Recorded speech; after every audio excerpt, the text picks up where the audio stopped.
Hello, duelists. Welcome back to Old Format Yu-Gi-Oh! And today we are going to be announcing a hat format tournament. Before we get into the actual structure, although you could probably get a little just from looking at the title of this video, we're going to talk a little bit about the format like we always do. So, hat format was in July 2014. There is some debate over when hat format actually is, but when it comes to tournaments online, they're usually talking about July 2014. And it is a very, very diverse format, in my opinion, at least. Let's look at the deck gallery a bit.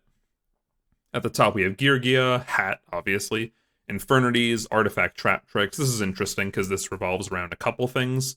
Typically either cat or cat, which I know sounds stupid, but it's cat with a C or cat with a K, meaning card D or a Curry Bandit. Various lists apply. Sylvans, Mythic Rulers, Mermails, Madolche, Lightsworn Rulers, Spellbooks, Hunders. Those aren't really played, in my opinion. Fire Fist, Scraps, same. Evil Swarms are played, Boojins definitely, and Froggo TK is also playable.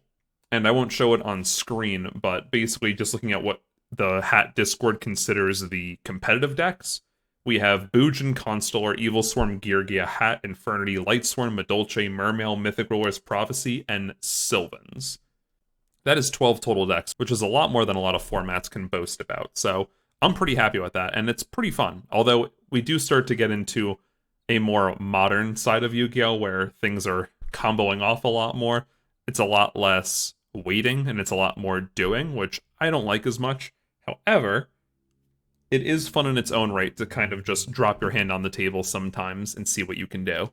Real quick, just wanted to show some of the two recent tournaments that happened. This is the, what is it called? The WoWa Cup 2. We have Spirit Control, Infernity, Artifact Trap Tricks, Artifact Trap Trips.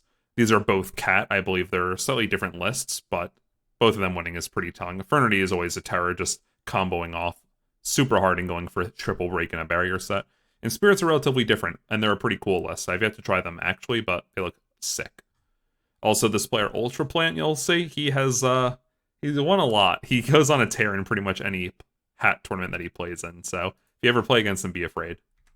And last, we'll go over I think this is the YRS 49 from Format Library, where we had a 45-card Mermail list actually win, which is pretty cool.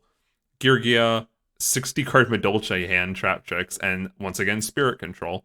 It's pretty diverse. I wish it showed more than just the top 4 decks, but you get the picture just from the deck breakdown. Now, before we move on to the actual rules of this format, I would like to point out one specific card that's going to be played in almost every deck. Soul Charge. This is what runs the format. To just go over it real quick, I'll just read it. Target any number of monsters in your graveyard, special summon them, and if you do, you lose 1,000 life for each monster special summoned by this effect. You cannot conduct your battle phase the turn you activate this card. You can only use it once per turn as well. So, this is a bit of a turn for Yu-Gi-Oh! I feel, in my opinion. Over the years, playing Solemn Judgment and playing Solemn Warning have always been good, but detrimental. They stop plays, but they cost you life. But you have to think about it. If you have 3 set Solemn Judgment, does your life really matter? And that is basically what Soul Charge is doing. It basically says you can spend your life, which is a resource, now in Yu-Gi-Oh! At least, and do whatever you want with it. You can Monster Reborn 5 monsters, and all it costs you is 5,000 life. And that might seem bad on paper. Like, imagine you're losing just 5/8 of your life. But does it really matter if you have, I don't know, if you set up a board with 5 negates on board? It doesn't matter anymore, that life that you just lost, because your opponent is never going to be able to attack again. And this is one of the turning points, in my opinion, for Yu-Gi-Oh! When we start getting to modern Yu-Gi-Oh! In fact, I don't know if we'll ever do a tournament or any kind of content past hat format, because at that point it gets a little too iffy, in my opinion. Magic actually had this issue too, and it led to a lot of banning cards where it's the time when you start making life a resource when things go downhill. Because it becomes a bit unfair, because who cares about life when you're winning? But anyway, this ends up limited later, and it also ends up banned for a long time after that. But for hat format, it is legal until October, which is what everyone plays. So let's get into the rules of this. We are doing a 2v2 hat tournament, where we're going to have 4 teams of 2 players each face off in a round-robin style event, and see what team comes out on top. It's definitely not as wacky and zany as the previous point-buy tournament, and it's definitely not as crazy as the next tournament we have planned. But either way, I think it'll be entertaining, and this one's relatively on the shorter side of things. So, just to go over the rules real quick, each team is made up of 2 players, and each player is going to play a random person from the other team. I basically just rolled a dice for all of them, and that's who they played. It was completely random. Then each of those matchups are going to play in a best 2 out of 3 match with sideboarding. It's not like last time with no sideboarding. We will have normal sideboards. And if you win the match, you win for your team. Now, at this point, there are two things that could happen. Either one team wins both matches, and at that point, the game is over, we move on. Or we end up having a tie where one team wins one and the other team wins one. In these first two matches, there's also going to be no coaching allowed. And it took us a lot of debate, honestly, on this topic about how we should handle this. We thought about doing a timeout that has a set amount of time. We thought about just free coaching. We thought about coaching, but everyone in the match and from both teams can hear it. And in the end, we just decided for the first two matches, no coaching whatsoever. We think it's best just to let each player show their skill. And the one thing we really did not want is basically one person commanding the whole team the whole time. It wouldn't really make it a team tournament at that point, in my opinion. So that's the role we went with. However, in that niche scenario where one team wins a match and the other team wins a match, we go to a third match, which is going to be played out by the people that lost their matches. And in this third match, full coaching is allowed by your teammate, no restrictions whatsoever. You could do it publicly, you could do it in a separate call. We didn't really care because we don't care too much about time constraints. And that's the general unique format that we have. Just to reiterate, this is round robin. Whoever has the most match wins the tournament. And lastly, if there is a tie, a final set will be played. And a set being the overall 2 to 3 matches that are played between two teams. So with that, let's get into the teams and the players and their deck lists, actually. First, we have Team Freshman, which is a misspelling of the word freshman. It's an inside joke. First, we have Nico's deck list here for Mecha Phantom Beast. This is, I think, his third tournament at this point, and he continues playing in them as well. I'm just going to hover all the cards. I won't go through them too much, but it's Mecha Phantom Beasts. You might have noticed they weren't in the deck gallery when I was going over the format, and that's because Mecha Phantom Beasts are not considered good, really. You'll notice he plays Macro and D-Fissure on the side. It's kind of like played like a stun deck somewhat, but it can also combo off a bit with the Karakuri synchros. But all in all, the list is fine, but the deck itself is not so fine. And yeah, there's not much else to say about that. It's not really a staple of the format or anything, but everyone going into this doubted him, and we'll see how that pays off.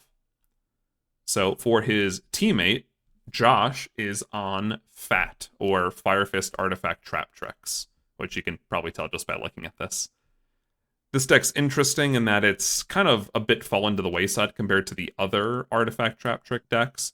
However, it does bring its own utility with Tenki, being able to search Bear or Wolfbark, being very good search targets, although Wolfbark is only at 1. I think Josh took this list actually from a person that topped at Regional, but it was the format after a Wolfbark went to 2, and it's probably a lot better there. But all in all, this list is pretty competitive. It's another helmet-style deck. You're going to notice that's kind of a trend in hat format, in my opinion, just where you can play traps, and the end-all be-all trap, in my opinion, Artifact Senko. But there's not much you could really do about that. So on to the next team. We have Team Chat, C-H-A-T, which stands for, I might get this wrong, Cardcar Heradic Artifact Trap Tricks, which is a combination of their two decks. First, we have Anthony G, who previously won our Edison format tournament, and he is on Cat with a C, so Cardcar Artifact Trap Tricks. So you can see the standard artifact package, however, it also has card cards to kind of, the way we would put it is strapping on the helmet even tighter. You're just basically going for set a lot of back row, summon an annoying monster, and go from there. I'll point these out too. The Triple Call of the Haunted is kind of the namesake of the deck because you want to really recur those moral texts on your opponent's turn, and they're very, very strong. All in all, I think this deck has won the 2 most recent hat tournaments in the Hat Discord, so I'm pretty confident in this winning, and everyone figured that this would be the tournament favorite. As for his partner Eric, he is on Dragons, which is pretty typical of him. He got 4th recently in the Edison format tournament, and he chose to play Artifact Heretics, which is an interesting list that he was not familiar with, but him and Anthony actually tested it a lot, and apparently the results were very promising. And it's pretty cool. I don't like Artifact Sanctum at all. You might find that out through some of the replay recordings. I just don't like the card. I think it ruined a lot of good things that Yu-Gi-Oh! Had going for it, in my opinion. But all in all, interesting list. I'm going to be excited to see if he could actually OTK with this. For our next team, we have, and sadly I am reading this right, the Envoys of the Gulag. They did not want to go for a team name. They wanted to go for a title, if you will. And I'm not necessarily for it, but what are you going to do? One of them decided the team name, not both of them. But this is Roach's list. He sadly bubbled and got 9th place in the Edison tournament, but now he is on Madolche's. And I would say it's a relatively standard list. I do love the triple DD Crow in the main deck. I think he's just going for it because he knows what this format's made of, artifacts pretty much, as well as trap tricks too, because they could hit the Dianea play.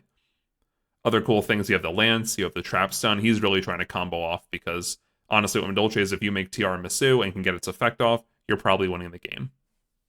As for his teammate, Rick, I think he actually got 10th place in the Edison tournament. He is on Lightsworn Dragons, or Lightsworn Rulers, however you want to call it. Very, very annoying deck, in my opinion. I don't want to say it's luck-based, but your mills are very dependent on how well you can pop off, and some of the things you could do, honestly, are really, really crazy with this deck.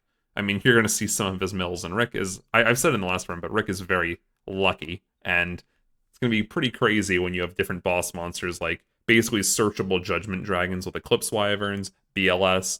It gets pretty wild. Oh, and don't forget Laval Chain. It's not just played in Infernities. And for our last team, we have Team Gadget. You can probably guess what the last deck list is going to be. First person is Adrian. He did crack the top 8, but I don't think he got farther than that in the Edison tournament. And he is on straight up Hat. His main interesting addition is Scythe, which wasn't really played at the time. I know it is in Modern Yu-Gi-Oh! Now, or it might be banned. But that was his one addition to it. Otherwise, pretty standard lineup, I would say. Only 2 Soul Charge, 3 Sanctum. You can't go wrong with it. And yeah, his theory is that Hat's the best deck, and he doesn't really need much to think about it, of course.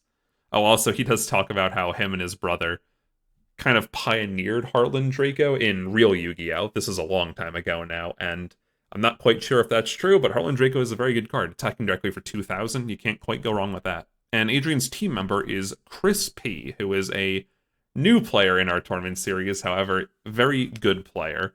His most notable top is actually top 16 in 2009 Nationals playing Lightsworn.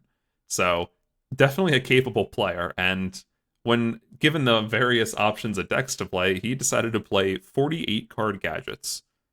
I'm going to go over this one a bit slower because this one's actually different than usual.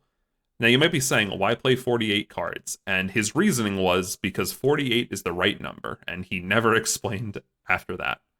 But you could see typical chain gadget shell, where basically on Chainlink 3 you can activate chain summoning and get 2 additional normal summons, so you can pop off with gadgets. In fact, you can do a pretty cool combo where if you can get it off, you can go triple gadget and overlay 2 of them into, where is he? King of the Feral Imps, then search for Kage to Kage, so you get 2 XYZs off that. And you can just go for increased value depending if you go for Geargagon or King of the Feral Imps. It just keeps going. And you also just see a massive amount of traps too, because when you think about it, just summon gadgets set 4, set 5 is still a very, very strong play no matter the format, in my opinion. And his list is definitely the most interesting of them. I know Adrian, his teammate, was a little unhappy with his choice, but we're going to see how that pans out in the end. So, with the deck list shown and the rules explained, I think that is all I have for you. I hope you like the idea of the format. It's pretty interesting. It's going to be a couple videos long, which hopefully should be out in a couple days after this. And remember to like, comment, subscribe. You know the usual stuff. Let us know if you have any interesting format ideas down below that we could do for a tournament. We're not a big fan of changing around deck building ideas. Like, I don't like to be like, oh, what would Hat format be like if Vanities was banned? I'm just not a fan of it. I much prefer things that are on the outside of Yu-Gi-Oh! I don't like to impact actual deck building, at least. Do the usual stuff. Let us know what you think, and you'll be seeing these matches shortly.